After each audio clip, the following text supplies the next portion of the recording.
So, if you don't know, Tory Lanez is scheduled to be sentenced. He was supposed to be sentenced yesterday, but there was a delay. The judge said he'll do it tomorrow. So, pretty much, I would probably guess by probably the end of the day today, we will know whether or not how long Tory is getting.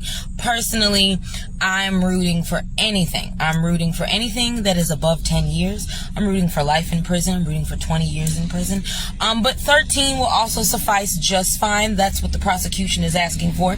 They're asking for 13 years because they said that based off the fact that he's shown no remorse, and then after he was, the trial started, or even before the trial started, he proceeded to pay the blogs to lie on Megan, called Megan a liar, continuously harassed Megan by making songs about the situation that was blatantly a lie.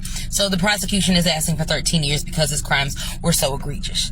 But yesterday during the court trial, we heard from his big-headed ass daddy, and we heard from about 76 other people who wrote letters, including this muppet-headed ass bitch, Iggy Azalea. She told the judge in her letter that she wants to see not a life-altering punishment, something that is appropriate for the crime.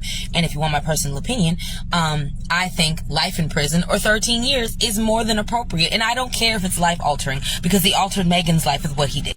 But I also want to point out that it's very interesting that these women will co-opt an aesthetic of a black girl down to the language and everything else in between, and then proceed to not stand behind black women and cap for abusive black men, all because they want some black dick.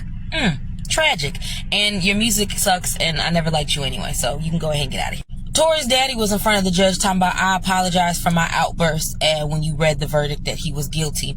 I'm not usually like that. And he proceeded to cry on the stand. I don't care about you or your devil to you. Then they got a jailhouse chaplain and some other prisoners to write some letters, talk about Tory be praying with the inmates, and he's a very good person, and I look forward to seeing him every single day.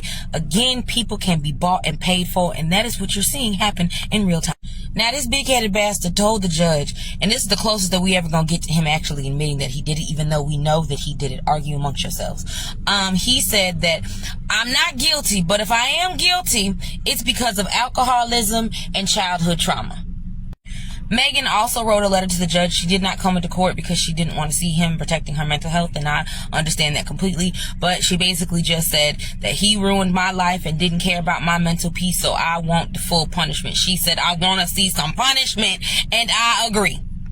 All you are seeing is a piss-poor attempt to make him look like he is remorseful for his actions when he is in fact not remorseful. And so, like I said, I hope you get life and enjoy being a prison babe. Okay? All right. Y'all have a good day.